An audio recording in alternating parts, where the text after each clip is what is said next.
aí, pessoal? Sejam bem-vindos a mais um episódio do Tudo Podcast, dessa vez com um convidado super especial, Rui Dantas, publicitário, diretor do Sim Group. Rui Dantas, seja bem-vindo. Ô, Will, prazer aqui estar com você, com minha querida Linda, que eu conheço de bons tempos. Nós trabalhamos juntos tanto na TV quanto no mercado publicitário. E saber que vocês dois estão juntos aí fazendo esse bate-papo, eu estou aqui feliz em poder reencontrar minha companheira de cursos de vinho. Eu vou logo começar pedindo um brinde aqui pelo convidado, que também é um apreciador do vinho. Eu sei, por exemplo, esse aqui eu consigo identificar bem. Ele é tinto. Ele é tinto. Olha, mas aí foram muitas horas de curso, né? Eu aprendi com Linda que vinho você aprende na litragem. Mas então, isso é verdade. Quanto mais você bebe... Os grandes enólogos, enfim. Quanto mais você bebe, mais você conhece. Agora, o problema é que você fica querendo ser chato, né? Querendo dizer que entende e tal. Então, eu prefiro dizer que eu gosto ou do preto ou do branco. Pronto. Mais fácil. É mais fácil. É mais prático. Mais prático. O importante é beber. O importante é beber. Seja bem-vindo. Obrigado a você.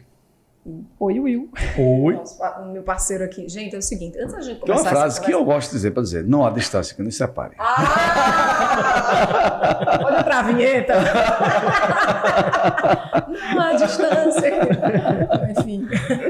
Bom, pessoal, antes da gente começar essa conversa, eu quero pedir para você que está assistindo aí esse papo, que vai começar a assistir, para você curtir aí essa nossa conversa, também encaminhar para os seus amigos. Se você ainda não segue o nosso canal, por favor, siga-nos para ter acesso aí a todos os nossos conteúdos. Não é isso, Will? É isso aí. Se inscreve no canal, ativa o sininho e receba as notificações. Ele já decorou esse texto. É dele, gente. É de propriedade dele. Não é, Pato?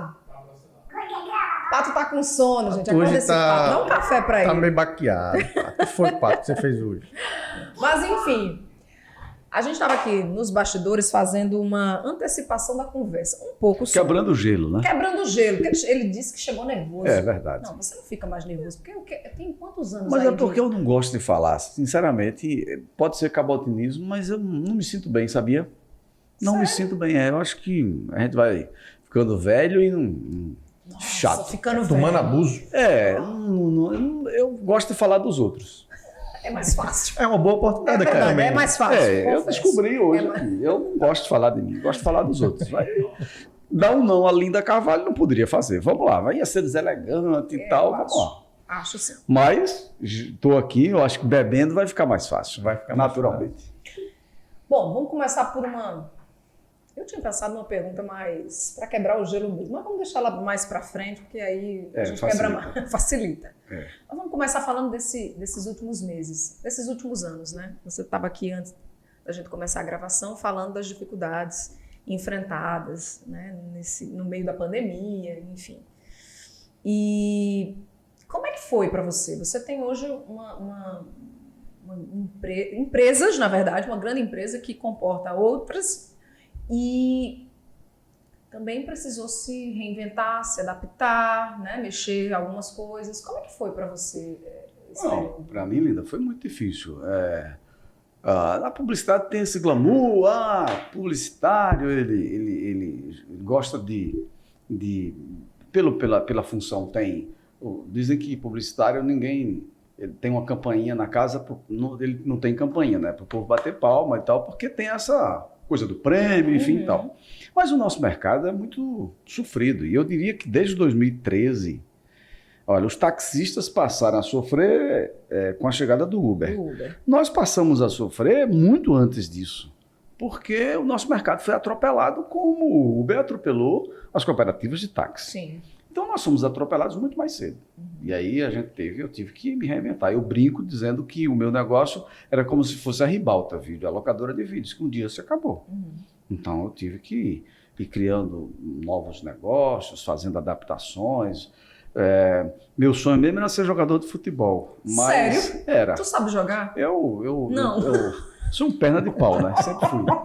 Nunca mas consegui ser. Tinha um sonho. E aí, como não consegui realizar, enfim, fui para comunicação, depois para o empreendedorismo. E eu diria, Linda, Will, que o empreendedor é como Um gato tem 7 vidas. Ele erra 7 vezes e ele morre 7 vezes e ressuscita 8 e assim vai e tal. Então, na pandemia, Linda, foi mais um capítulo dessa dificuldade que a gente vinha passando. Agora, um capítulo assim, que se por um lado foi um choque, imagina, eu estava em São Paulo no dia 19 de março do ano passado, tinha ido passar o fim de semana, eu estava trabalhando e minha família, a Alessandra, foi com os meninos, a gente ficou o fim de semana. E eles voltaram e eu fiquei.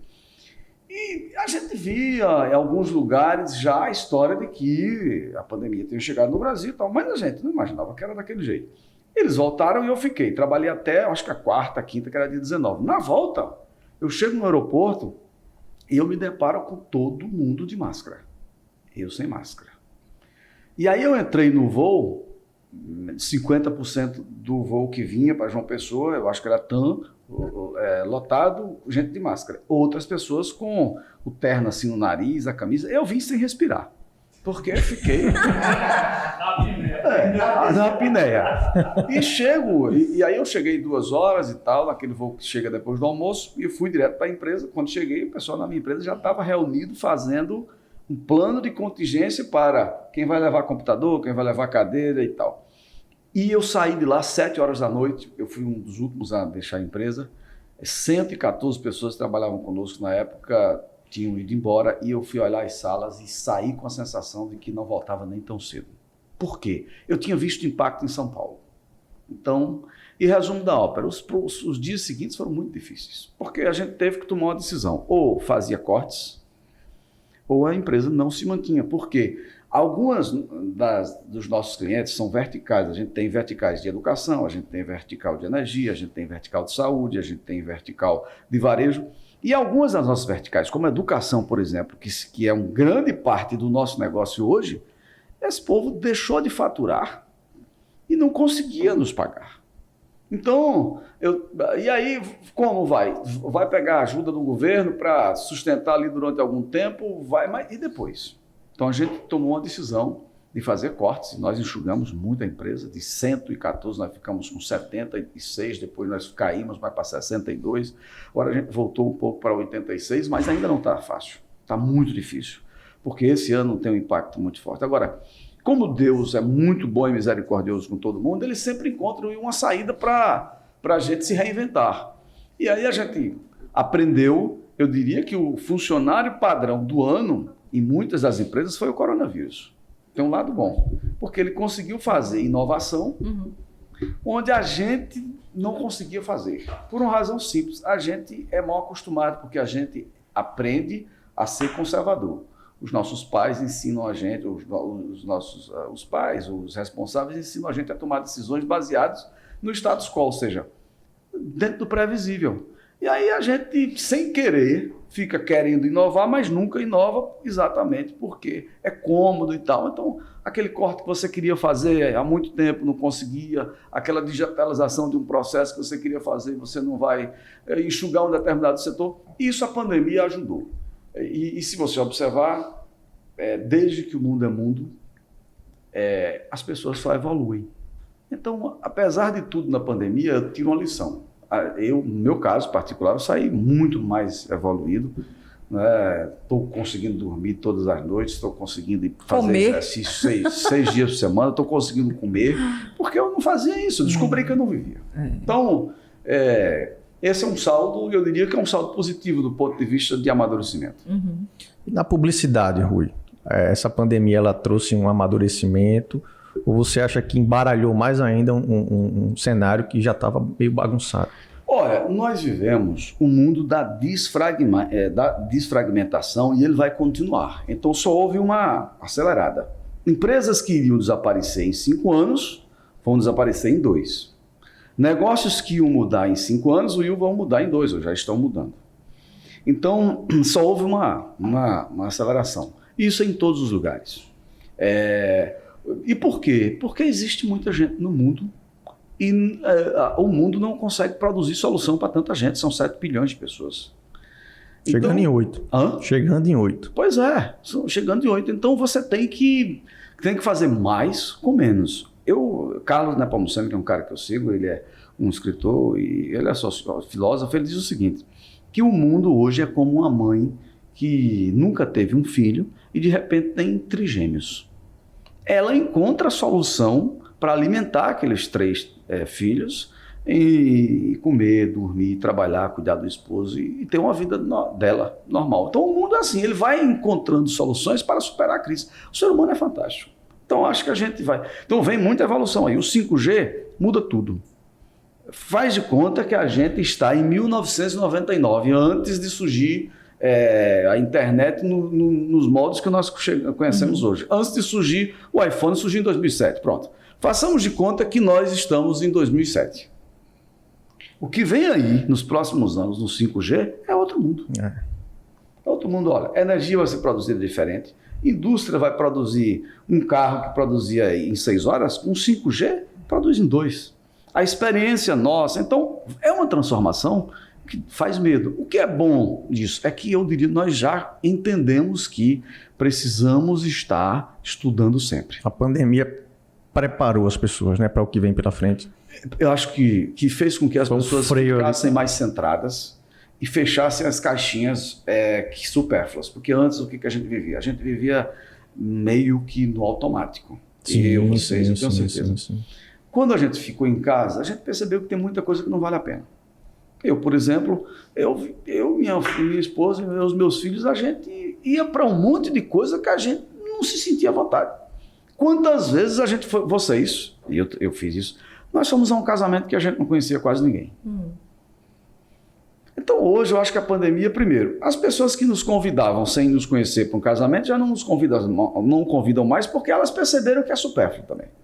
E depois a gente já tem uma coisa que rapaz, isso eu não vou. Tem um pouco de amor próprio. Então com isso sobra tempo para quê? Para focar no essencial. A gente se torna mais humano, a gente olha para os filhos, a gente olha para a família, para o esposo, enfim, eu acho que... E isso faz com que, com menos caixinhas, a gente canalize melhor as nossas energias. Esse é o meu sentimento. E acho que nós vamos sair bem melhores, porque o mundo vai ser melhor depois da pandemia, porque nós aprendemos a ser um pouco mais humanos. Também. Ô, Rui, tu passou quanto tempo na TV? Eu acho que eu passei, né? Assim, uns 13 anos. Uns 13 anos. Acho que sim, 13. É um ciclo fechado?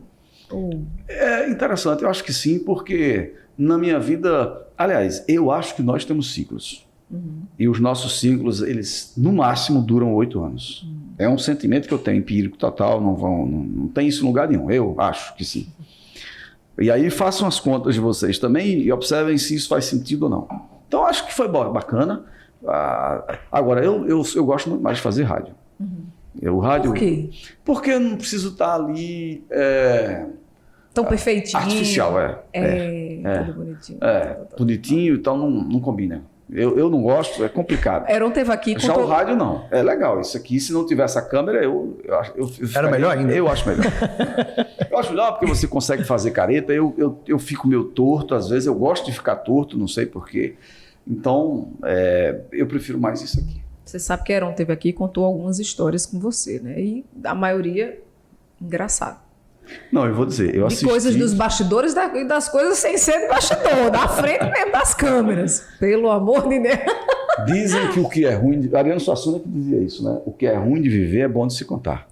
Então, as histórias que eu tenho com Linda, com Heron, muito bom. O que vale da vida sem história, porque, né? Assim... História. Aí eu puxo o gancho. Você é uma pessoa disciplinada?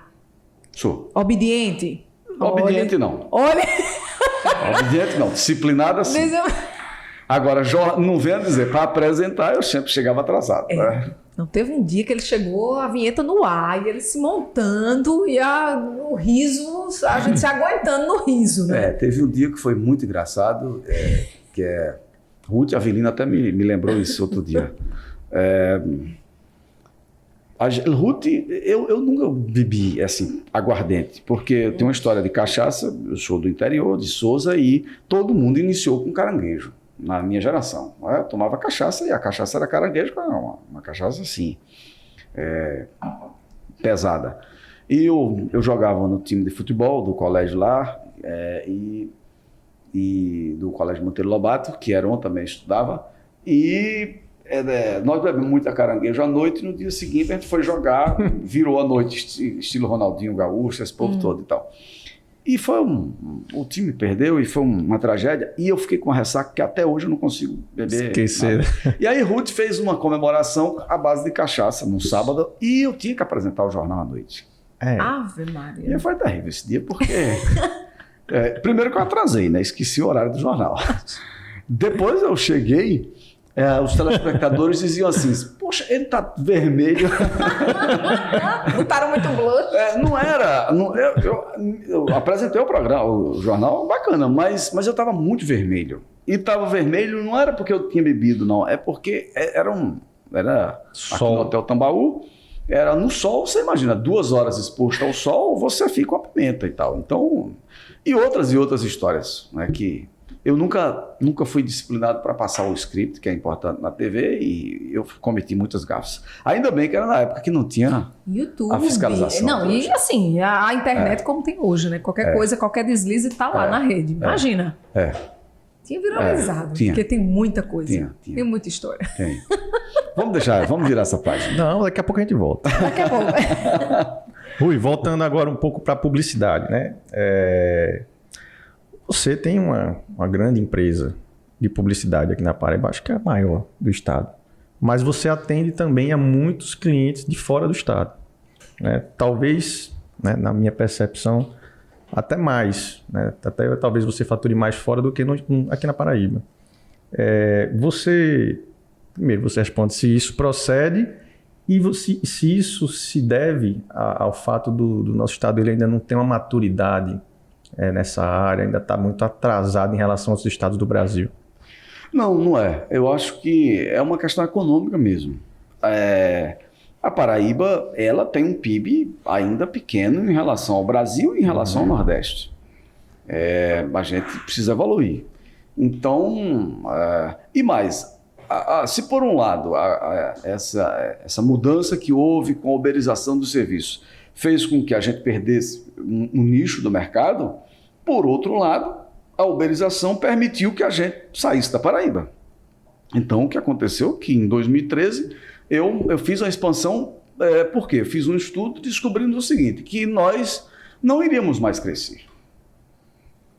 Por quê? Os maiores shoppings da cidade, nós tínhamos atingido o ápice no nosso estado. O maior cliente privado do estado, o maior fornecedor de ICMS é a Energisa, era cliente nosso. O maior plano de saúde era a Unimed, cliente nosso. A maior faculdade aqui era a Unip, nosso. Os maiores shoppings nossos. Nós íamos crescer para onde? Porque não tinha mais. Então a gente teve que, por sobrevivência, ir buscar alternativas lá fora. E o que a gente fez lá fora? Repetiu o modelo que a gente fez aqui. E eu digo assim, com muita gratidão a Deus, a gente nunca tirou um cliente de ninguém. A gente sempre buscou enveredar numa tese ali do Oceano Azul. Quando a gente conquistou a conta do Unip, não tinha. É a primeira vez que o Unip tinha uma agência. Você está rindo de quê? Nunca teve uma agência. Era a gente. Pois a Unimed era uma house, foi a gente.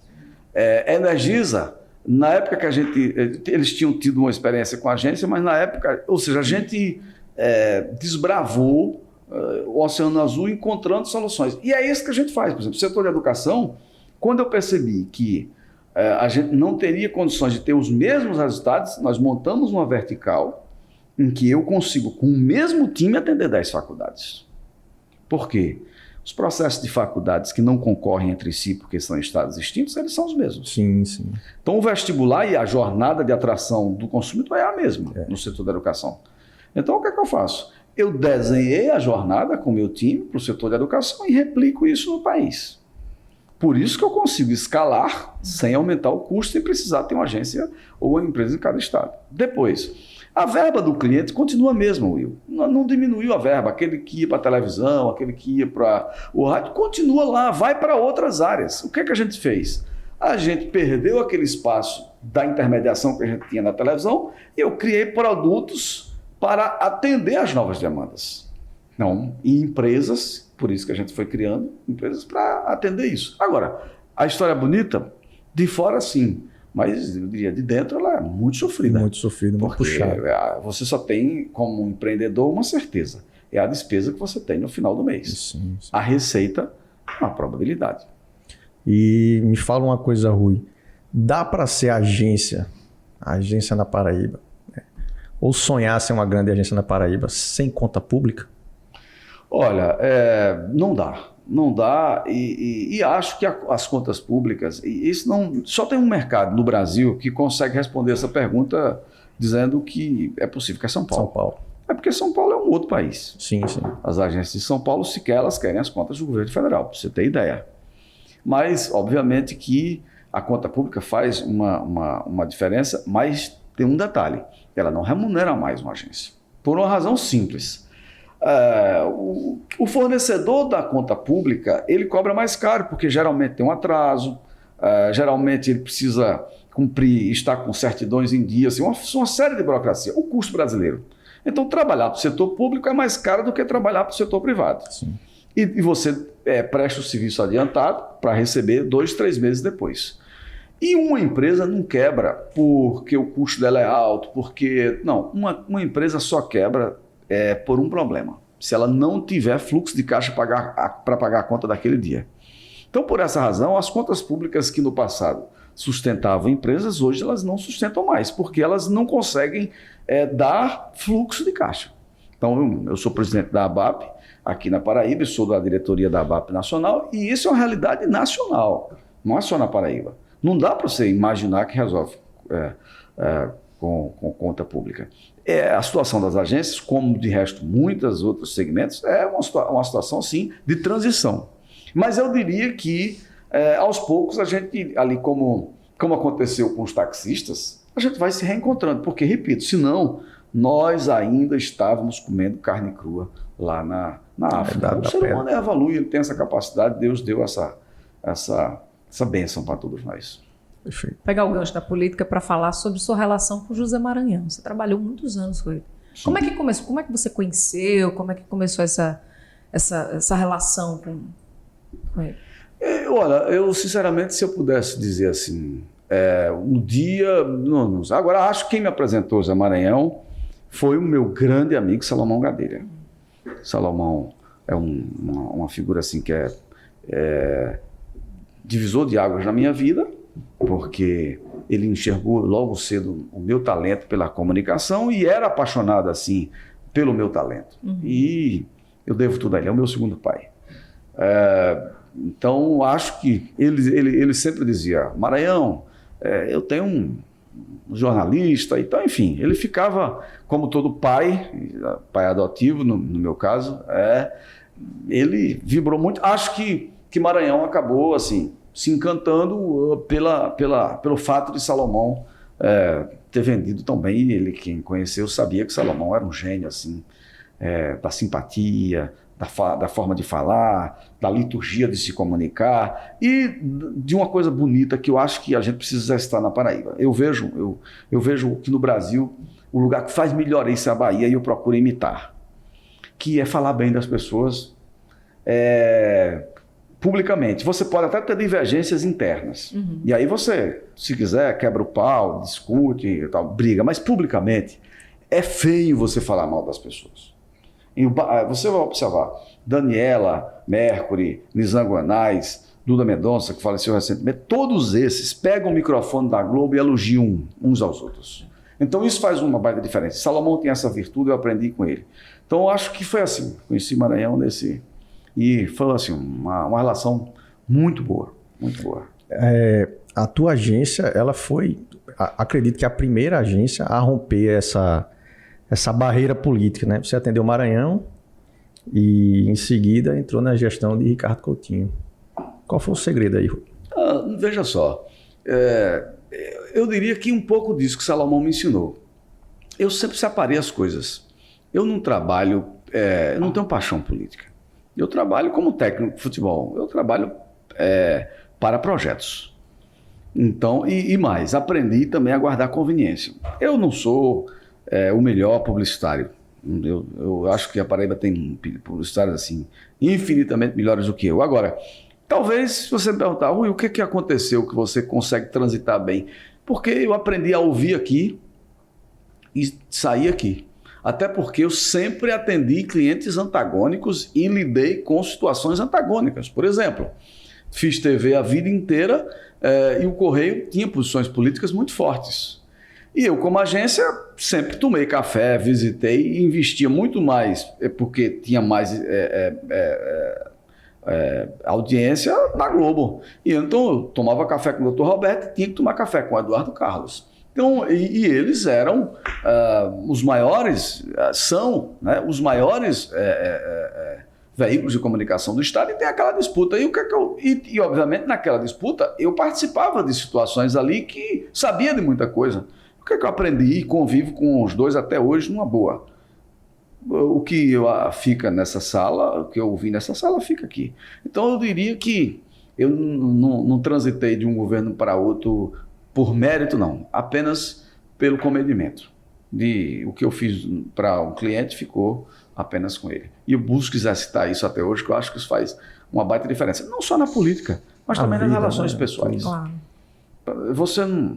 E a vida é um aprendizado, porque você vai crescendo, depois você vai tendo filhos, aí você vai dizendo, poxa, eu fui calhorda ali no passado com alguém, e se alguém for fazer com meu filho, então eu acho que a gente vai amadurecendo e vendo que esse é um caminho que quem conseguiu trilhar foi abençoado, porque às vezes na impetuosidade você vai fazendo bobagens, uma atrás da outra.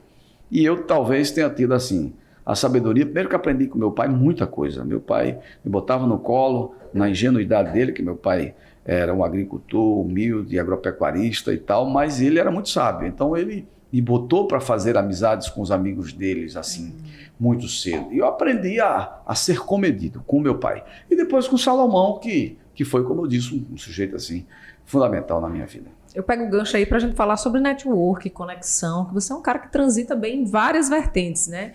Como é que é isso? Assim, você estava contando aí que veio do seu pai, depois dessas influências, mas assim, como é que você lida com isso? E vou além, assim, o que é que você diria, assim, de dica, de orientação, você que faz isso muito bem, para as pessoas que estão nos assistindo agora? Para você ter conexão e fazer network, a primeira coisa que você tem que fazer é ser bem informado. Sim.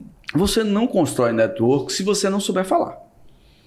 E não é saber falar bonito, é saber entender e discernir as coisas.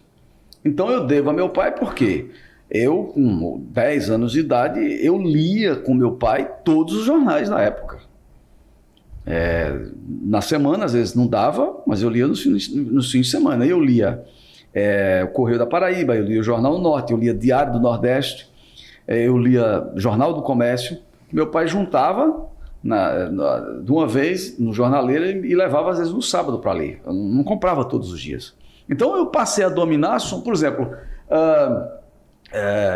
aquelas guerras dos ayatolás lá no Oriente Médio. Eu, na minha época, acompanhava no jornal, porque eu lia. Então, para criar network, para falar com as pessoas, para desenvolver um tema, eu aprendi com meu pai gosto de ser cosmopolita no sentido de entender um pouco de tudo.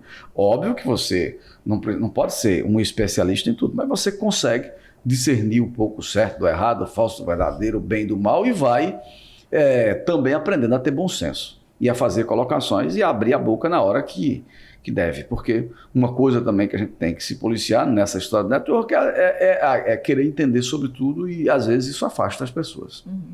Chegou a hora da pergunta número 5. Eita! Peraí. Um brinde, por favor. Eu soube que nas perguntas difíceis eles mudam para uísque, né? Tá ali, tá olhando para ele. Essa pergunta número 5 é em homenagem à 5 Distribuição, que é o nosso patrocinador, viu, Rui? E que faz a distribuição dos melhores vinhos para os melhores restaurantes aqui de João Pessoa. Tá aqui hoje um Cabernet Sauvignon para atender aqui esse nosso convidado mais que especial, que é entendedor de vinho. Sim, ele no começo aqui, não, eu só sei que é preto e branco, nada disso. Entende mesmo. Gostou do vinho? Gostei. Ah, meu Deus. E o Pedro? Eu comecei a pergunta se eu vou fazer. Gostei. Ele... Aliás, o Chile tem feito vinhos assim extraordinários, né? E a pandemia fez com que o brasileiro consumisse também os vinhos nacionais. Mas que é interessante. A quinta pergunta é o seguinte: de onde vem esse gosto e o interesse por vinho, que eu sei que você tem? E quando você vai pegar o certificado lá do curso, rapaz?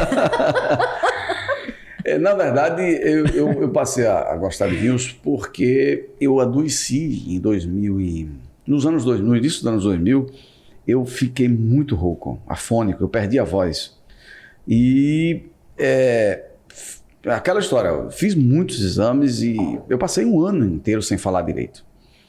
E resumo da ópera, era refluxo, mas eu só descobri isso depois que fui desenganado pelos médicos daqui, de Recife, e fui para um médico em São Paulo, chamado Dr. Paulo Pontes. Então, eu devo, inclusive, isso a Roberto Cavalcante, que esse médico ele me conta que o Silvio Santos teve um problema parecido anos antes, e ele agradecia muito a esse médico. E Roberto anotou o telefone do médico e, sabendo daquela minha situação, marcou uma consulta. Eu fui lá, quando cheguei, o médico disse: não, é um refluxo, você provavelmente nasceu com refluxo. Mas os médicos naquela época não diagnosticavam refluxo, não era uma coisa... Hoje, no bebê, você já descobre que tem refluxo. E aí, o que acontece? Eu fiz a cirurgia, fiquei bom, porque, na verdade, era uma correção do esfíncter, mas o médico disse: olha, faz o seguinte, você precisa descobrir algumas atividades relaxantes, porque você é muito acelerado e eu também sou hiperativo e portador de TDAH. Então, isso desenvolve o cérebro fica a mil, você não relaxa e o suco gástrico vai se remexendo e regurgita, enfim, aquela coisa toda. E aí, o Dr. Paulo Pontes diz: olha, descobre alguma coisa que você gosta, por exemplo, um esporte. Aí eu gosto de sinuca, gostava de sinuca, mas faz exercício físico. Eu só gostava das coisas fáceis, um passatempo e tal, só faz vinho. Vinho é bom que você viaja, conhece, então eu passei a gostar de vinho, lindo assim, porque eu sempre fui assim, eu sempre driblava esse negócio de fazer exercício físico. Eu vim fazer exercício físico há pouco tempo na minha vida. Então, eu diria que entrei no mundo do vinho por isso. E não é nem recomendável para o refluxo, porque o vinho fermenta. Né? O vinho fermenta. Mas eu passava assim, gostava de viajar para conhecer, e aí foi assim um pouco. Agora, eu acho que esse negócio do vinho, como muita coisa na internet, ficou chato. Por isso que eu evito falar, porque primeiro, eu não entendo. Eu conheço da litragem, assim, sei distinguir um pouco outro. Agora, é um negócio fantástico, assim, tem um mercado extraordinário. E sim, eu acho que o Brasil está indo muito bem, por sinal. É isso. Vamos falar de empreendedorismo feminino? Vamos sim. Vamos. Que tem crescido. Sim. Antes aqui nos bastidores a gente estava conversando sobre o empoderamento da mulher, inclusive para esse universo digital, para a transformação digital, para as novas tecnologias também. E a sua empresa montou montou um hub, um núcleo, porque é o seguinte, a gente tem, como eu disse, a comunicação, e você, Will, que trabalha com promo, com segmento de eventos, você sabe disso. A comunicação, ela hoje pede muitos e diferentes formatos. Não é mais rádio, televisão, jornal como a gente conheceu, né, Linda? O Uber compete com o banco. Como? Porque ele empresta dinheiro ao motorista. O iFood compete com a agência de publicidade. Porque o iFood não é uma empresa de delivery. Ela é uma agência de publicidade. É de marketplace. Então, às vezes o empresário diz assim, o iFood é muito caro. Não é caro, não. Bota na conta aí a propaganda. Vai fazer a propaganda, o iFood põe o cliente na sua cara. Então, na sua porta. Então, nesse mundo complicado, eu fui também tendo que ter uma empresa especializada em PR, quer dizer, assessoria de imprensa ali, gestão de imagem, reputação, crise e tal. Depois eu tive que montar uma empresa de marketing digital, porque não dava para pegar a agência de branding ali assim, para fazer marketing digital, porque não dá. Dá para você fazer um cliente. Para fazer como a gente... Para pagar conta, não dá. Depois eu tive que montar uma startup de dados e inteligência, porque não dá para você ficar na mão das plataformas que comoditizam. Então você faz um monitoramento simples, mas um monitoramento mais complexo não dá para fazer. Você tem que desenhar o seu modelo, a sua jornada. Enfim, a gente saiu. E aí o que a gente descobriu? Que os empresários, os acionistas, os donos de empresas, eles estão tão perdidos quanto nós, quanto os pequenos. Porque essa ruptura, essa evolução, ela veio tão rápida que pegou todo mundo de calça curta. Até a universidade, até hoje, você veja, a PUC no Rio Grande do Sul é vanguardista em curso de transformação digital. A HSN também, enfim, você tem ali alguns nichos. Aí a Fundação Dom Cabral começou a entrar, o INSPE entrou, a FGV está entrando, mas você não tem um guru que diga assim, eu entendo de transformação digital de ponta a ponta. Não, porque virou um negócio assim muito departamentalizado. Então o que a gente fez? A gente criou um núcleo de inovação, chamado uma boutique, uma consultoria boutique, RD Inova. Eu inventamos esse nome lá porque não tinha outro para botar. Então, o que a gente faz? A gente pega na mão do acionista e ensina para ele o porquê da mudança. Ensina para ele que o marketing digital, por si só, não resolve o problema dele. Ele precisa diagnosticar em que nível de maturidade está o negócio dele, e a partir daí a gente desenha a jornada do negócio dele de transformação digital. Dentro dessa transformação digital tem o marketing digital. Bom, e a gente foi fazendo isso, tem funcionado bem. Muitos clientes que chegam na nossa porta desesperados dizendo, olha, eu quero que vocês como agência. Aí a gente faz o diagnóstico e diz, não, vocês não precisam da agência. Aliás, nós trabalhamos hoje para muitas agências. Você pode continuar com a sua agência. Nós vamos só organizar o seu departamento de marketing e conectá-lo a esse processo de transformação digital. Então, nós desenhamos um software próprio que em 20 minutos faz um diagnóstico da transformação, do nível de transformação digital do seu negócio. A gente põe todos os colaboradores juntos na nossa plataforma e aplica um questionário assim, em 22 minutos.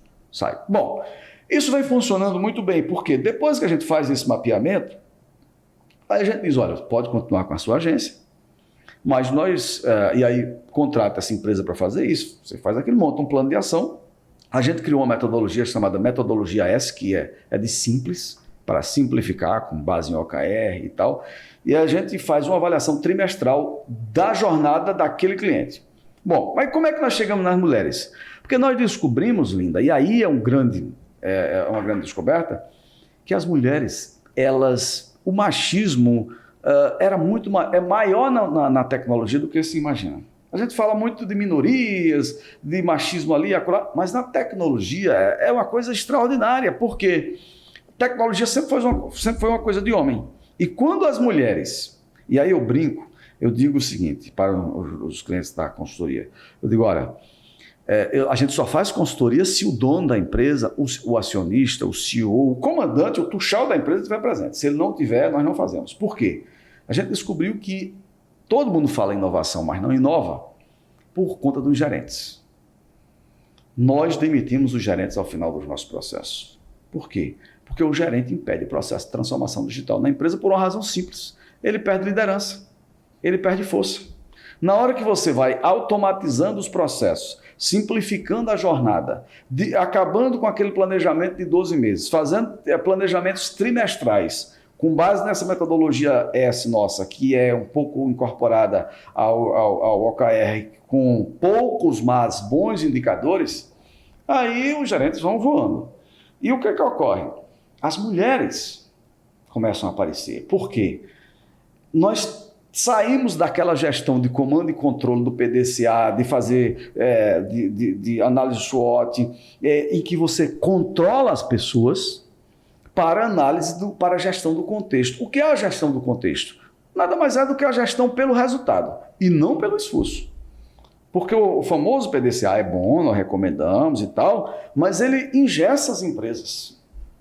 Ele engessa porque obriga você a preencher não sei quantos indicadores, e o mundo moderno não aceita mais demora em determinadas coisas. Tem mais. Você cumprir uma matriz SWOT ou um Kanban que virou moda, que a turma fica usando aí e tal o tempo inteiro, daqui que você preencha tudo, seu concorrente passou por cima de você, você nem sabe.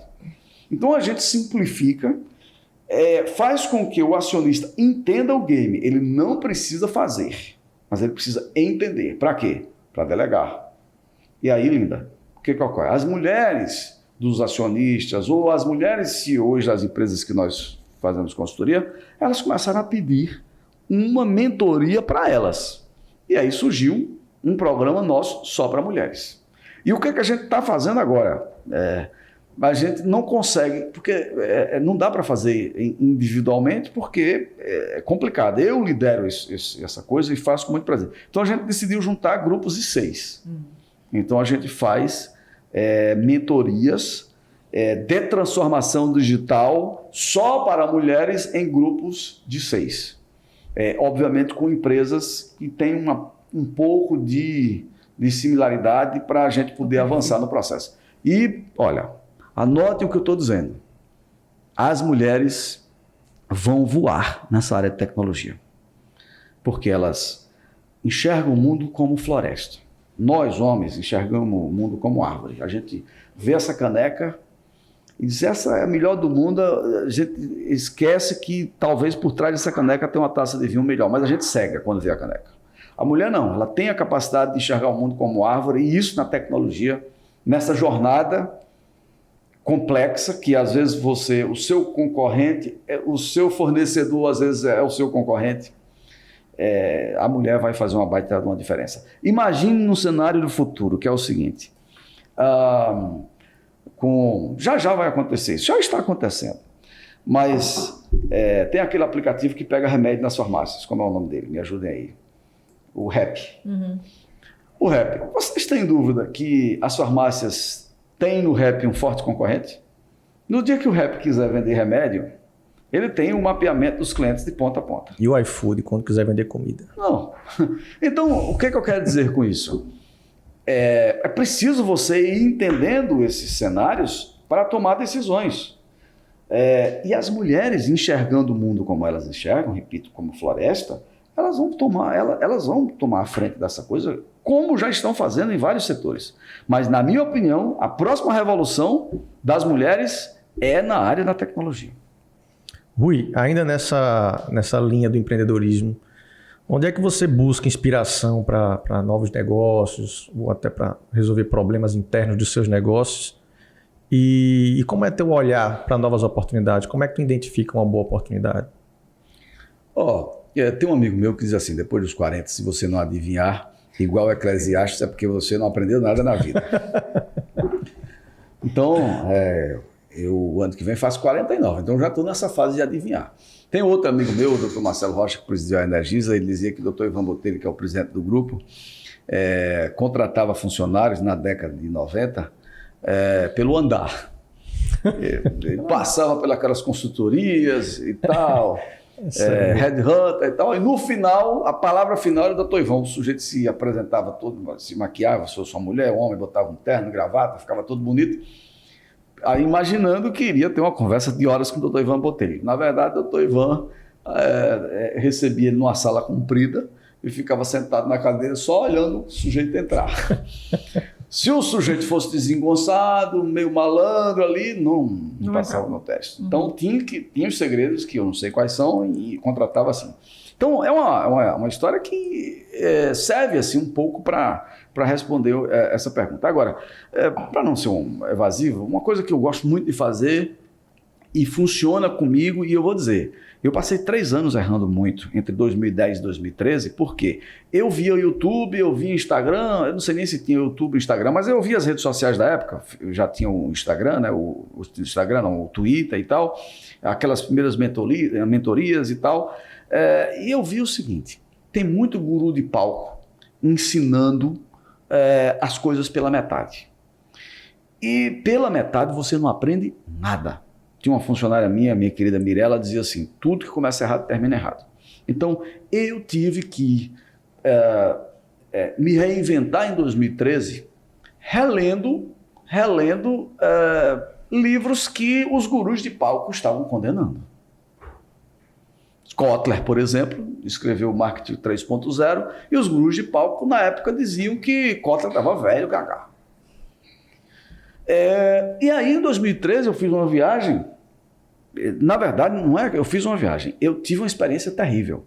Eu era da diretoria da ABAP e fui a São Paulo para um evento com o vice-presidente do Facebook na América Latina. um sujeito até que foi preso anos depois por conta de aquelas coisas de tirar processos do ar e tal. E a ABAP fez um evento bacana, recebeu ele no Hotel Tivoli em São Paulo e deu uma prensa no sujeito. Disse, olha, ou vocês respeitam o mercado ou nós vamos para cima de vocês. O sujeito falou 3 minutos. A gente falou 6 horas, dando recado ali. E o sujeito nos ignorou olimpicamente. Então, ao sair desse evento em São Paulo, eu fiquei ainda com a sensação de que eu estava pilotando, eu era um taxista jogando pedra no Uber. Nosso mercado estava ficando atrasado. E foi aí onde eu fiz meio sabático.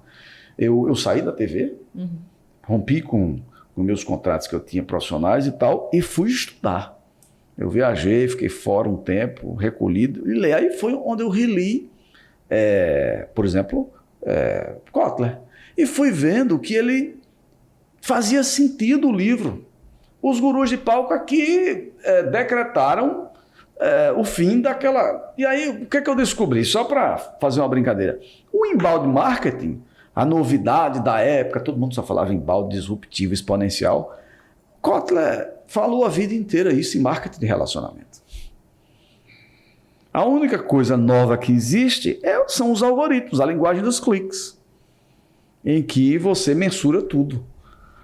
Mas Kotler, a jornada Kotler já antecipava. O marketing é o mesmo. O marketing é o mesmo. Então, o que é que eu faço? Eu leio e não vejo YouTube, não vejo Instagram, eu não vejo os gurus de palco. Porque senão eu me contamino e dá preguiça de entender os fundamentos. E na leitura eu me encontro muito, porque os livros... aí veja, eu aprendi a ler também, porque um portador de TDAH como eu tem dificuldade de terminar um livro. Eu geralmente leio 2, 3 ao mesmo tempo. Isso é muito difícil. Mas aí, eu repito, a gente também vai aprendendo a lidar com essas caixinhas abertas, muitas caixas abertas. E aí eu passei a ler também outras coisas. A não ler livros assim, só voltados para o marketing digital, que às vezes a gente, com essa avalanche de coisas bacanas que tem por aí, você começa a ficar viciado. Então, eu vejo por outra, eu leio uma coisa mais diferente. Por exemplo, eu acabei de ler um livro de um japonês que é assim, do que eu falo quando falo sobre corrida. Um sujeito que corre 300 quilômetros por mês. Até os 70, quando ele terminou o livro, tinha 76 anos de idade. Então, eu vou ali exercitando e descobrindo sinapses, fazendo conexões e trazendo para a realidade, conversando com as pessoas. Então, meu processo de aprendizado, de entender como é que funciona o mundo, é um pouco assim. Eu vou mais nos livros. E tenho, por exemplo, eu acabei de fazer um curso, uma pós em tecnologia e gestão de marketing. Boa. Mas, repito, se você não lê para entender o mundo, você sai do curso, é bacana, voando, mas você não tem ideias fora da caixa. Porque, repito, quem dá ideias fora da caixa é a sua capacidade de abstração, ou seja, de conectar tico com teco, que às vezes era uma coisa improvável. Então, eu acho que isso é fundamental. Outra coisa que faz com que eu aprenda bastante é dormir 7 a 9 horas por noite. E dormir todas as noites no mesmo horário. É coisa de maluco, assim, pode imaginar e tal, mas comigo funciona. Antes eu tinha dificuldade de escrever um texto. Eu passei muitos anos sem escrever nada. Porque eu descobri por quê que eu não conseguia escrever. É porque eu não dormia. Eu pegava voo às 5 horas da manhã, eu jantava meia-noite. Então, isso vai deteriorando o cérebro. Qual é a grande maravilha da vida que Deus nos deu? É que você dorme uma noite, o cérebro já reconhece que você fez uma coisa boa para ele, ele já começa a trabalhar para você. Com 3, 4 noites, seu relógio biológico fica que nem um bebê novamente. Então, essas coisinhas, esses pequenos truques, tem feito com que eu hoje me sinto muito mais criativo, mais produtivo do que eu diria na época que eu não dormia, que eu vivia viajando, que eu era mais jovem, vivia no pique. Que eu trabalhava com Linda, por exemplo. Não, ali era sinistro. Era sinistro. Muitas vezes a gente virava noites. Eu fiz muita campanha eleitoral. Campanha você trabalha de dia na empresa e de noite na campanha. Eu dormia em Maceió, acordava em Goiânia. eu acordava em Goiânia e ia dormir em Souza. Eu tô olhando aqui pra ele, lembrando da cena do pneu. Aí tu vai fazer um trabalho, eu falei, Souza Cajazeiras. A gente fazia Souza e Cajazeiras. Isaac Júnior, né? Que está no Cintu. E foi muito engraçado, porque Rui sempre foi muito, como é que eu posso dizer, técnico e muito cara que pensa, criativo e tal. Para trabalho braçal, meu amigo, não conte com ele. E aí a gente vindo do sertão, uma longa viagem, todo mundo cansado, dentro do carro, na entrada de Santa Rita, o pneu do carro furou. Foi. E aí Isaac, coitado, saiu do carro e começou... E Rui não fazia a mínima ideia de onde estava o triângulo para colocar lá na sinalização. E olha naquela cena, Isaac lá, e Rui só olhando. Eu falei, gente, eu não vou chegar em casa hoje não, peraí. Peraí que eu vou ajudar. Foi. Lá vai eu e Isaac trocar o pneu e Rui encostado no carro, olhando e conversando, contando as histórias. Nem aí. Até hoje eu tenho essa dificuldade de fazer coisas operacionais. Eu melhorei um pouco na pandemia, mas isso é verdade. E eu já admirava muito Linda, porque Linda, eu conheço Linda da época que eu ia na Universidade Federal da Paraíba fazer palestra para os alunos da universidade.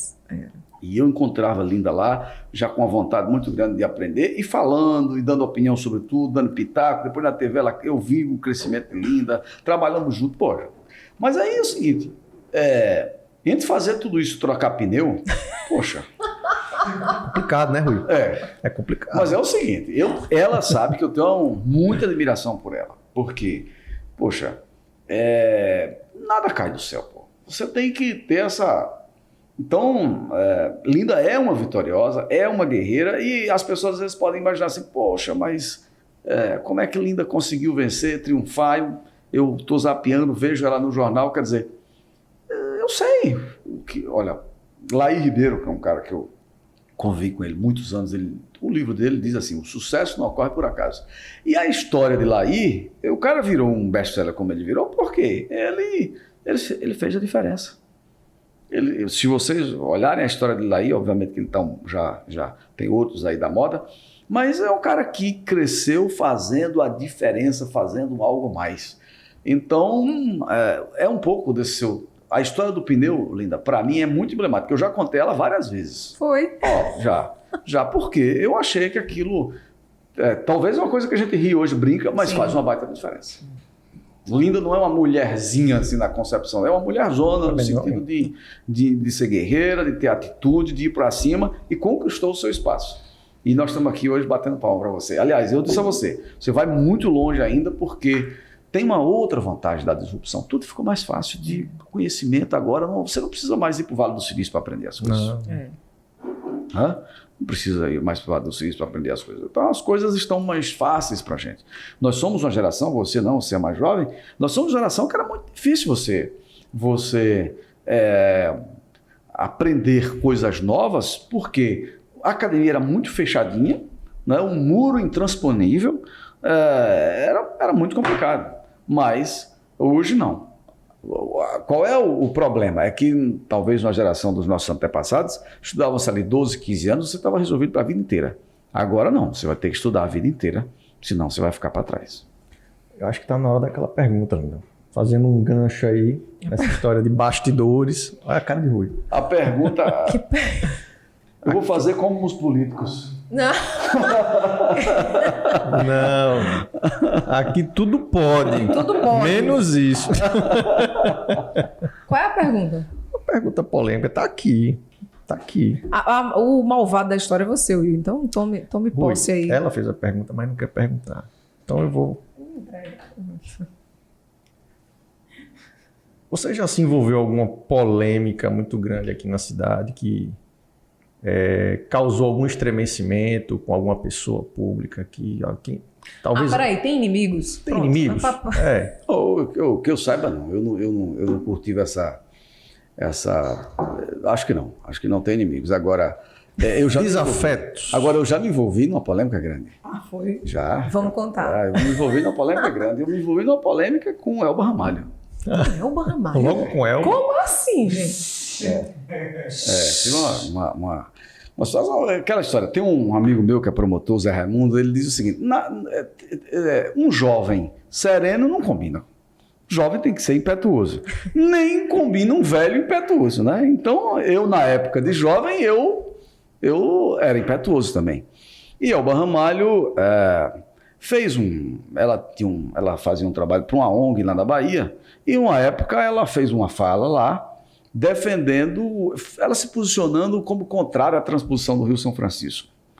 E, concomitantemente, o governo da época chamou Elba para abrir o Folia de Rua. E no rádio, eu liderei um movimento, eu tinha uma coluna no Correio da Paraíba, escrevi uma coluna, não me lembro assim o quê, mas fui para cima, assim, me questionei, reclamei. Desceu o pau. Eu nunca fui assim de ir para...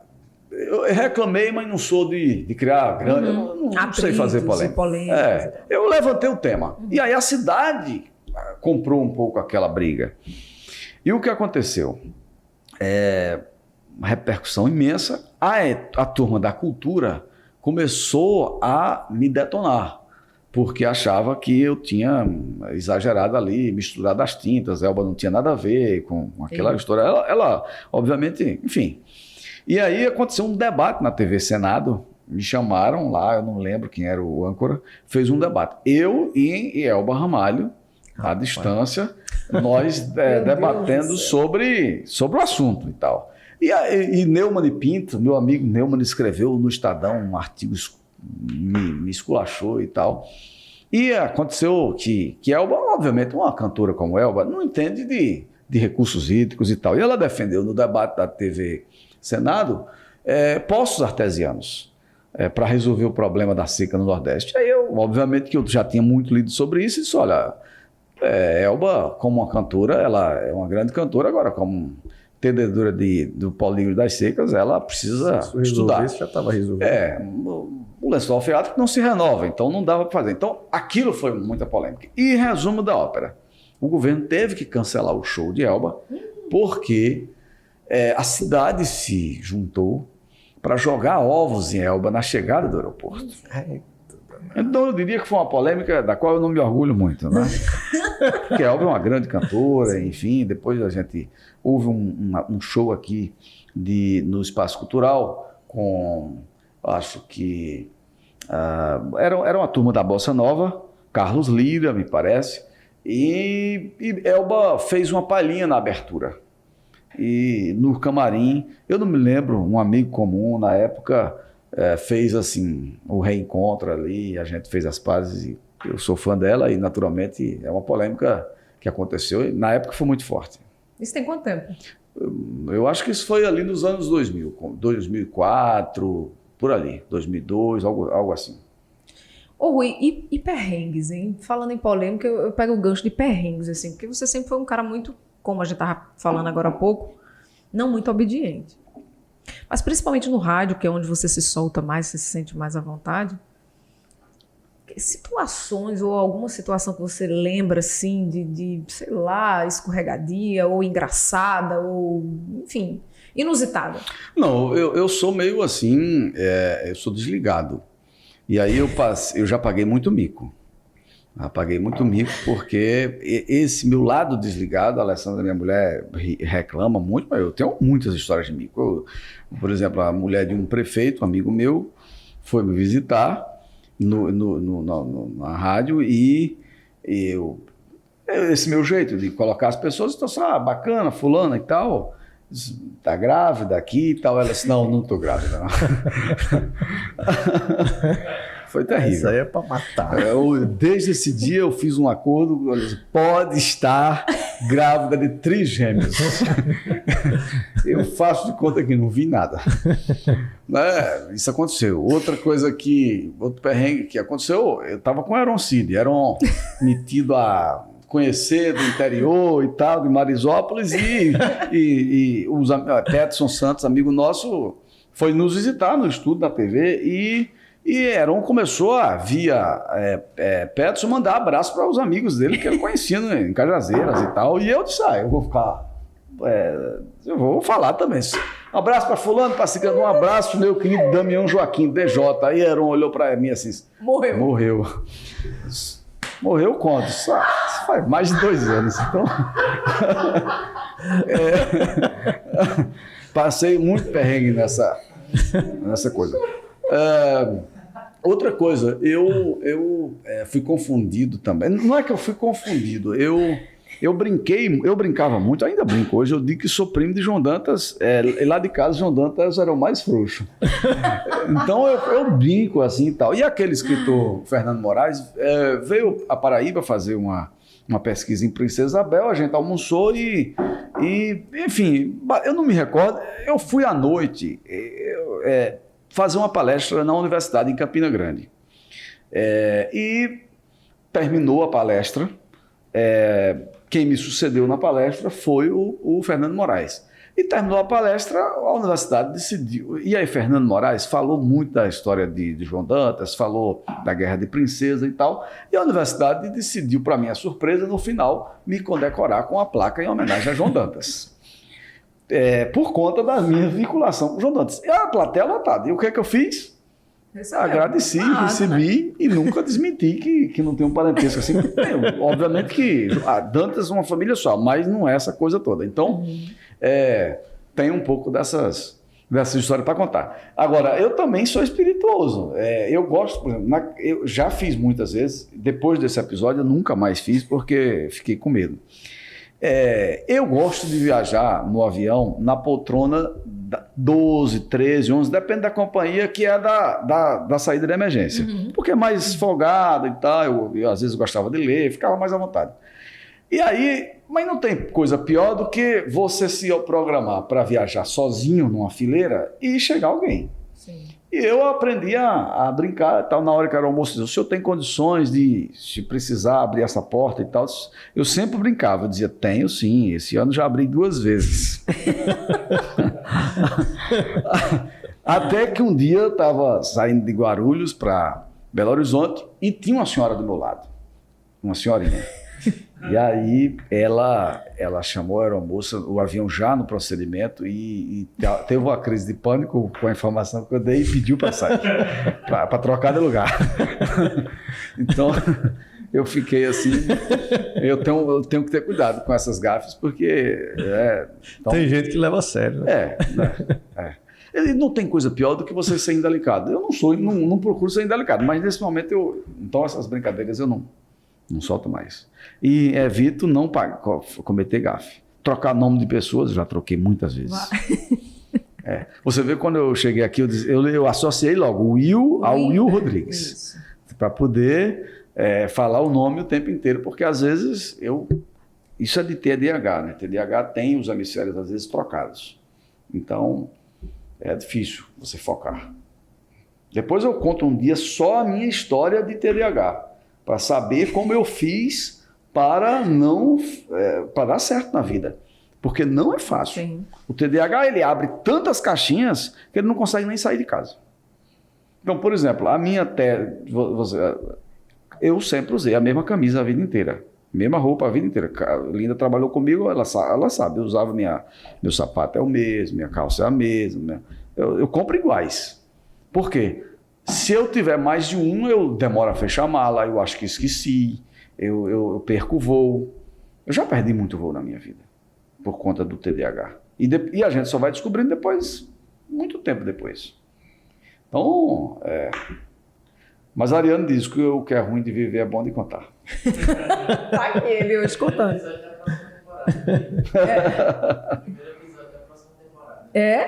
Vai falar sobre... Tem muita coisa, é porque ele não tá querendo soltar. Ele precisa beber mais, gente. Não, é porque é o seguinte, eu acho que precisa trazer a segunda garrafa. Fala aí, Pato. Tá bebendo nada hoje aqui também. Ele com TDAH não vai entender o que você tá falando.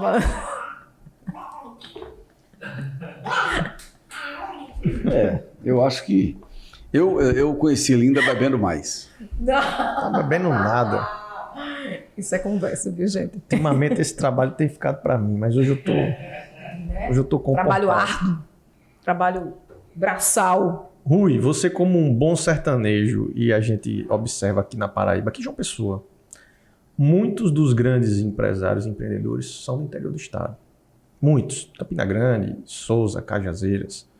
O que é que você atribui isso aí? Qual que é a diferença? O que é que o sertanejo tem que o pessoense não tem? A praia. Essa é a maior explicação. A gente acorda de manhã, nasce sonhando em ver a praia, pô. Então, acorda, a meta é essa, ver a praia. É ir para lá. Para lá. Então, isso faz com que o campinense seja esse gigante que é. Imagina eu que sou de Souza. Então, se o campinense é assim, empreendedor, quer ver a praia, eu também queria ver isso. Então, eu acho que é isso. E nós somos movidos a sonhos. Né? Eu digo brincando, mas é a pura verdade. Isso é verdade. O desafio. Tem até uma coisa que eu digo que às vezes até fui mal interpretado. Mas o pessoense tem uma característica de pescador, porque nasceu à margem do rio. E o que é que o pescador faz? Ele pesca de manhã para comer de noite. Ele pesca hoje para comer no dia seguinte. Então ele não poupa, ele não tem muita... O mar está ali à disposição. Então é natural que ele seja um pouco mais acomodado. Durante muitos anos, a Paraíba não elegeu políticos de João Pessoa, por exemplo. Por quê? Porque João Pessoa não é uma terra de Will, de Linda, do Pato, é uma terra do Pato. É uma terra de gente de Campina Grande, de Souza, de Cajazeiras, de Catolé do Rocha e tal. Então isso é natural. Então eu acho que a força do interior vem pela praia. Óbvio que é uma brincadeira, mas é uma brincadeira que faz total sentido. Faz total sentido. Né? Então tem essa análise aí, eu sou pessoa, eu já fiz várias vezes e realmente você tem a praia, você tem o coco, você tem um camarão, você tem tudo ali nas mãos, por que você vai? E aí quem vem do interior, porque também não são todos que vêm de lá para cá, muitos ficam lá, mas os que vêm de lá para cá vêm para fazer a diferença. Não, eu tive recentemente em Souza, na minha terra, eu estava conversando com o Tairone, o prefeito, e com o Zé Nildo, que são da minha geração, nós fizemos movimento estudantil juntos, a gente estava brincando, dizendo o seguinte, olha, nós que não nascemos assim predestinados com sangue azul, nós tivemos que ralar, né, e conquistar o nosso espaço com muita dificuldade e tal. Mas eles hoje são prefeitos, um é prefeito, o outro é vice, e são empresários bem-sucedidos, mas sabe o que eles fizeram com isso? Eles inspiraram a cidade inteira, Linda. Se vocês forem a Souza hoje, todas as casas da periferia têm um comércio embaixo. Todas. Ninguém passa fome como se passava no passado. Por quê? Obviamente que tem dificuldades, mas porque a cidade foi vendo Tairone, Zé Nildo, aqueles jovens estudantis crescendo, montando a primeira empresa, montando a segunda, depois virando prefeito, vice-prefeito, e disseram, olha, se eles puderem, eu também posso. Então eu tenho muito orgulho hoje da minha cidade por essa geração que está transformando. Da mesma forma que você, Linda, que são jovens que estão fazendo coisas fora da caixa, vocês certamente estão inspirando outras pessoas. Não é? Porque essa semana eu fiz uma palestra, eu fui num evento no IESP e eu falei do desafio hoje, eu sou dirigente nacional da ABAP e represento a ABAP no Congresso Nacional nas discussões sobre, por exemplo, fake news, LGPD, tutela das plataformas, porque as plataformas hoje, elas são responsáveis por essa confusão que nós chamamos no país, essa propagação do fake news. E eu dizia, o trabalho que a gente vinha fazendo lá, não terminou um aluno, até lembro o nome dele, Arthur, ele disse, olha, eu sou paraibano, estudo, e moro no Rio de Janeiro, aliás, trabalho lá no Rio, mas eu não sabia que na Paraíba tinha alguém que era da ABAP Nacional e fazia esse trabalho. Para mim é muito prazer, eu estou emocionado e tal. Quer dizer, nós temos muito talento fazendo a transformação. E nós acabamos inspirando essas pessoas. Agora, as pessoas, às vezes, nós não imaginamos que inspiramos. Eu assisti, Linda me falou do podcast, e ela me mandou um link da entrevista de Heron. Eu assisti metade da entrevista de Heron. E eu vi aqui o depoimento de Heron, ele fazendo os registros de gratidão às pessoas que inspiraram a vida dele, a história dele com o pai. Isso tem muita força. Eu digo sempre, o exemplo arrasta. Então, às vezes, a gente, mesmo sem saber, a gente está inspirando as pessoas todos os dias, todas as horas. Esse bate-papo aqui da gente, pode ter certeza, vai inspirar alguém, vai mexer com alguém, vai pegar uma coisa ali e acolá. Nós somos um pouco dessa construção, dessa história. E eu acho que, é por isso que eu acredito que nós vamos ser cada vez melhores. Porque antes essas informações eram guardadas. As pessoas guardavam. Nossa geração é uma geração menos egoísta. É verdade. Nós abrimos aqui o segredo, as caixas e tal, e isso faz com que a gente forme a geração do futuro melhor que a nossa e mais rapidamente. Mas se as pessoas do passado não guardassem o segredo tão bem guardado como eles guardaram, nós já teríamos evoluído muito mais rapidamente. A gente vai chegando no fim do episódio. Nossa, passou rápido. Mas ainda não acabou. O Rui Dantas vir aqui, a gente não falar sobre política, não rola. Né? Tem duas perguntas para você. Ele fez uma... Duas. Primeiro, uma sobre a conjuntura estadual. Eleição 2022, governador João Azevedo já está reeleito já? Não, obviamente que em política é igual a esse título Atlético Mineiro. O jogo só acaba quando termina, né? Termina. Então, Exatamente. política é um cenário, uma situação do momento. Você tem ali, hoje, obviamente que a situação do governador João Azevedo é confortável. Primeiro, só ele é candidato. Não tem outro candidato. Então, ele está surfando e tal, e a preço de hoje está reeleito. Agora, repito, a preço de hoje. Amanhã, tudo pode mudar. Agora, as cartas são dele. Depende mais dele do que dos adversários. Ele precisa saber jogar um pouco ali. Efraim estava jogando muito bem, um jogo de botão, e ele disse, olha, agora eu não quero jogar esse jogo de botão, vamos jogar um carteado aqui.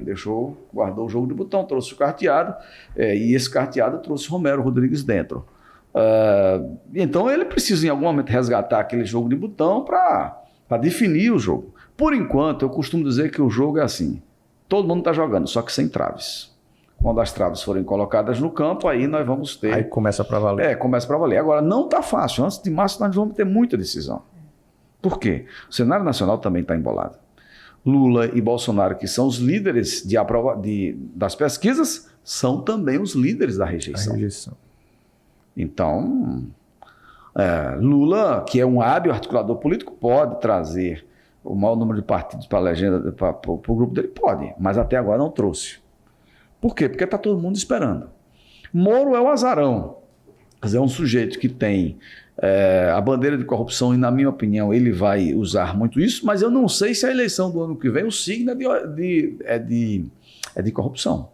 Me parece que o signo do ano que vem é de fome, é econômico e tal. Moro está tentando furar essa bolha. Se ele vai conseguir, não sei. O ano que vem, nós não teremos aquela eleição sem debates, como foi de Bolsonaro. O ano que vem vai ter debate. E Moro, por exemplo, e todos os candidatos têm dificuldade. Dória, Ciro, essa turma, você acha que emplaca? Não, Dória e Ciro, eles têm problemas, porque eles têm problemas dentro de casa. Né? Ciro tem um problema na esquerda, porque ele quer ser de centro, mas é como um cachorro querendo ser comportado, querendo ser travesso ali como um gato, e é difícil, todo mundo sabe que aquilo é um cachorro, mas ele diz, eu sou um gato e tal, é um pouco Ciro, né? Ele diz que é do centro, mas a história dele, a esquerda ali atrapalha, embora ele tenha um discurso bom. Eu acho que Ciro tem um discurso, uma proposta econômica que merecia ser visto, tá? E tem Bolsonaro que não consegue no debate falar de Brasil. E tem Lula que também tem suas limitações no debate. Primeiro, Lula está velho. Não é o Lula de 2002, minha gente. Certo? Você vê que na viagem à Europa ele fez um vexame na entrevista ao El País. Por quê? Ele não tem o traquejo de outrora. Não é um jogador com 20 e poucos anos. Mais a saúde, né? Então tem as limitações. É muito ruim essa incerteza, porque o ano que vem, os meus clientes, que eu me inspiro muito neles em relação à gestão econômica, estão achando que esse ano foi bem pior do que o ano passado e vai ser pior, o ano que vem vai ser pior do que esse ano. Então, eu diria que é um ano da gente guardar o que a gente tiver condições de guardar, economizar, porque vai faltar água ano que vem. Faltar água no sentido figurado, assim, para a gente sobreviver. Dizem lá em Brasília que depois do carnaval a coisa começa a esquentar. O que vai acontecer já já? Primeiro, a imprensa nacional está secando o Bolsonaro. Quando ela secar, e está quase fazendo isso, eles vão se virar para Lula para saber. Se você observar, eles não mostram a rejeição do Lula. Lula tem uma rejeição de quase 40%. Mas por que eles não estão mostrando agora? Porque se eles mostrarem a rejeição de Lula, eles não conseguem tirar Bolsonaro. Então vão tirar Bolsonaro primeiro, para depois ir para cima de Lula. Então, eu diria a você, tem mais incertezas na mesa do que probabilidades. E como toda, não existe eleição fácil. E isso acaba interferindo na eleição local. Por exemplo, se Moro deslancha, vai puxar. A oposição na Paraíba pode pegar uma carona com o Moro. E aí o governador João Azevedo vai ter que fazer escolhas. Então, é bom. A eleição é bom por isso, porque tem suspense, tem emoção, tem adrenalina. A adrenalina gera cortisol, né, que gera distribuição de renda, enfim. Vamos ver. Agora, eu tenho uma visão sobre o Brasil e eu acho que... Eu nunca gostei de me meter nessas coisas, mas eu tenho feito assim mais vezes. É que é o seguinte, a gente que trabalha e que não depende, graças a Deus, de poder público para viver, a gente às vezes não quer participar dos movimentos políticos. E o que ocorre? O mundo é governado por quem se interessa por política. Então, eu acho que a gente, Will, você, Linda, nós precisamos sim participar da política. Sim. Não é participar da política como candidato, não. É participar da política como cidadão. Acompanhar. Para dizer, epa, peraí, você aqui está roubando na faixa. Isso aqui não pode. Por quê? Porque os políticos, eles ficam dizendo, olha, o Brasil é nosso, nós temos centenas de estatais. Olha, se o presidente da República pegasse um dia do mandato dele por ano e visitasse uma estatal, ele terminaria o ano e não visitaria metade das estatais. Tem um estudo que mostra que o Brasil tem 700 estatais. Os Estados Unidos têm 16. Nossa. O Chile tem 25. A Holanda tem 7. Entre estatais e empresas indiretas, tem 700 o Brasil. Então, como é que um presidente consegue cuidar da saúde, da segurança pública e da economia com tanta coisa para ele fazer? Uma dona de casa consegue administrar 100 casas ao mesmo tempo? Não consegue. Então, o Brasil é esse monstrengo que os políticos ficam dizendo, não pode vender nada, tem que ser tudo do Estado e tal. Para quê? Para eles ocuparem os cargos com pessoas que não deram para nada na vida e vão ser gestores públicos. Olha que contrariedade. Então, nós, sociedade, a gente precisa, primeiro, acreditar que a solução não vem da classe política. A solução vem da gente mesmo. Porque quando o político chega lá, ele só tem duas metas. Primeiro, eleger-se. Depois, reeleger-se. Se ele se desviar, ele sai da política. Não estou dizendo que é ruim, não, que o político é ruim. É porque o modelo é assim. Então, nós temos que criar um modelo para político. Ó, nós vamos votar em você, agora você tem que se comprometer com esse programa aqui. Você chega lá, deixa ocorrer a execução do programa e vai pensar na sua reeleição, que é legítima. Beleza. Mas não, a gente acha que vamos votar, branco, ficar em casa e o político vai lá. Não, o político vai querer reeleger-se. Então, um pouco... participação. Para isso ocorrer, a gente tem que diminuir a quantidade de concentração de poder nos políticos. Vender os Correios, se fossem importantes para o Brasil, Magazine Luiza estava entregando por ele, Americanas estava entregando por ele, o Mercado Livre estava entregando. Ninguém quer comprar os Correios. Por que você acha que o Mercado Livre e o Magazine Luiza não querem comprar os Correios que o governo está querendo vender? Porque é ineficiente. Não por causa do funcionário do Correio, não. O funcionário do Correio é o melhor do Brasil. Mas por quê? 70% dos salários e das despesas dos Correios são de pessoas que não trabalham, dos altos escalões. Então a gente tem que se livrar do que não funciona no Brasil para poder focar no que importa. Então, e como é que a gente vai fazer isso? Debatendo, discutindo um pouco e tal. Que é outra arbitrariedade?